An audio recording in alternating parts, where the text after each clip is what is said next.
And good morning. Today is April 1st. Yes, the dreaded month of March is finally over.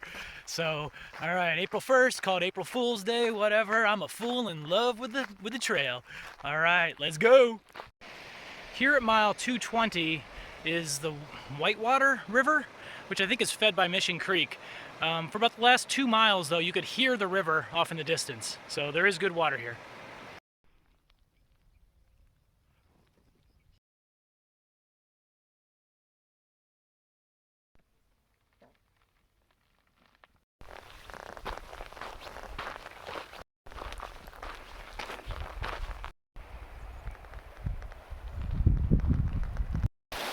Here at mile 226.2, we got Mission Creek and it is flowing well.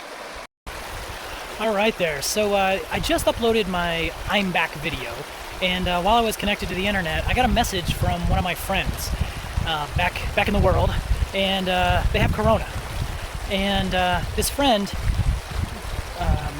followed all the CDC guidance, self-isolated, only went outside to hike on the local trail by herself, and went to the grocery store. And still got corona. This person wasn't in Los Angeles or New York, Louisiana, Chicago, Miami, none of these corona dense places, but rather just in Arizona, which isn't even a hotspot. So what that really says is grocery stores. Grocery stores are where you're gonna get it. So hey, if I was back in the world right now, I'd be having all my food delivered by Amazon Prime Pantry or something. But you need food, so it's hard to escape it. Be careful out there, or be on trail. Okay, so Mission Creek is this trail. Good thing is there's lots of water. Bad thing is flash floods in the past have kind of washed out large sections of the trail, making it difficult to follow. There are some sections you can easily see, but after that you'll lose it. Just keep an eye out for posts like this, and use gut hooks if you have it, and it'll keep you on trail.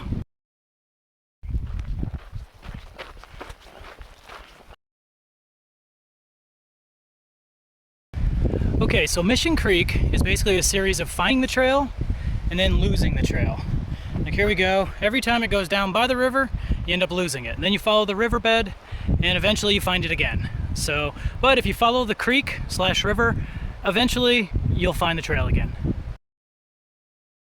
Entering San Bernardino National Forest. All right.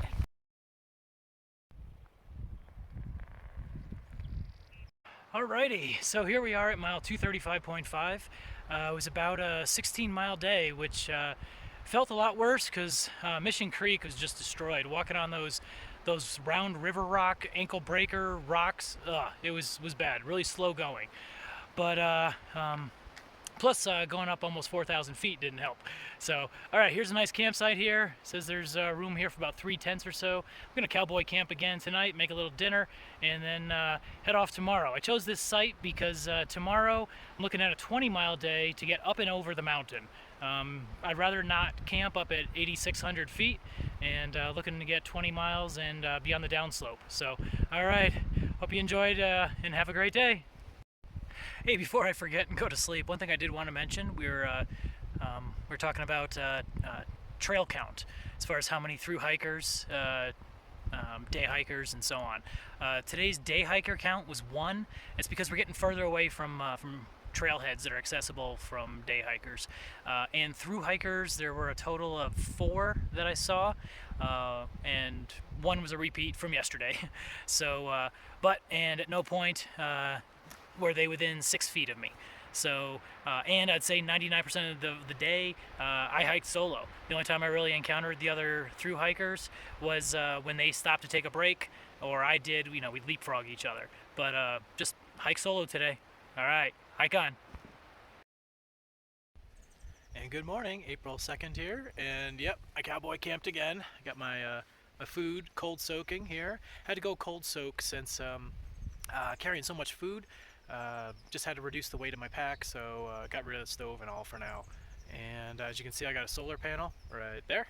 And that's how I'm charging my phone, and it helps me not have to go into towns either. So, all right, let's get this day started, get up and over that mountain. All right, last night I camped at 235.5 because that was listed as the last campsite prior to the summit. But here at 236.9 is a nice campsite, and you got the water, the Mission Creek right down there, so you got a wet campsite. So 236.9 is preferred.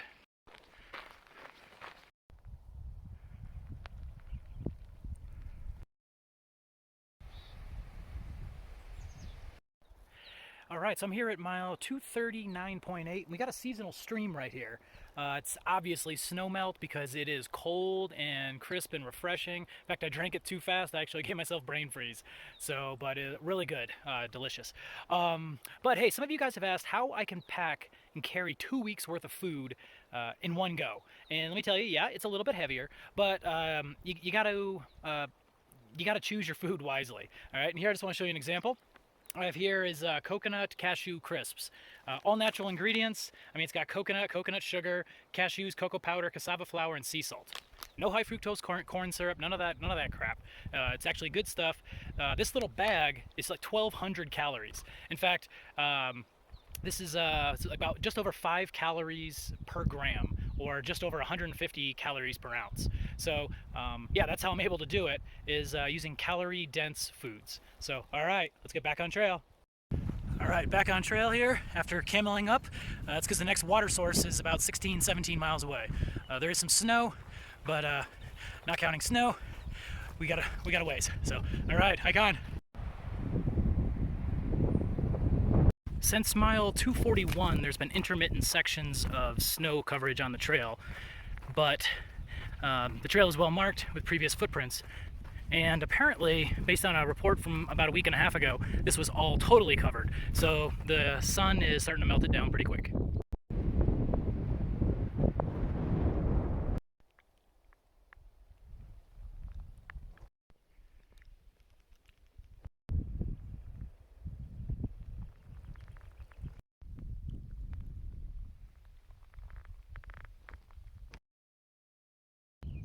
All right, so snow is the one thing that really slows us down. And from 243.5 to mile 245.5, there's definitely enough to slow you down. Micro spikes are encouraged, but aren't necessarily required. So, but the rest of the way looking forward, looks to be on the sunny side of the hill, so shouldn't be any more snow, inshallah. And I spoke too soon. The snow has already started here at 246. Here at mile 250.2, you'll cross this road that leads to Ciénaga Creek Ranch. But the trail goes that way, so that's where we go. Just on trail here, right past 250.2 is a water cache, but everything's empty. So, just proves don't count on water caches. Here at 250.3, we've got what's described as a primate zoo. This must be where all the haters of the PCT2020 thru hiking class are from. You hear that sound? That's a highway with cars. I haven't heard that sound in about over 40 miles since Interstate 10.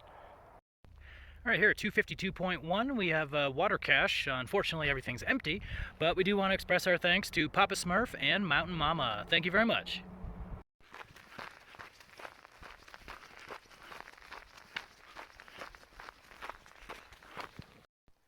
All right, well, made it here to mile 256.2. There's a campsite here, it's established, and there's actually picnic tables too, which is even better. Okay, just 0.3 miles under a 21-mile day. The snow was interesting today. Between 243 and 250, it was very intermittent. You do a half mile of snow, quarter mile of dirt, quarter mile of snow, 5 feet of dirt, and it just made it very difficult. So, but hey, you know, every day it gets warmer and it keeps melting off. Basically, if it's the north side of the mountain, like on the switchbacks, there's gonna be snow. That's basically how it was. So, all right, all right, hike on. And I almost forgot again. Okay, hiker count. Saw 2 thru hikers, Mike and Red Meat. Actually saw them at mile 70 back on the 8th of March, so good to see they're still out here. And 2 section hikers, no day hikers today. And of course, everybody stayed outside of 6 foot. All right, hike on.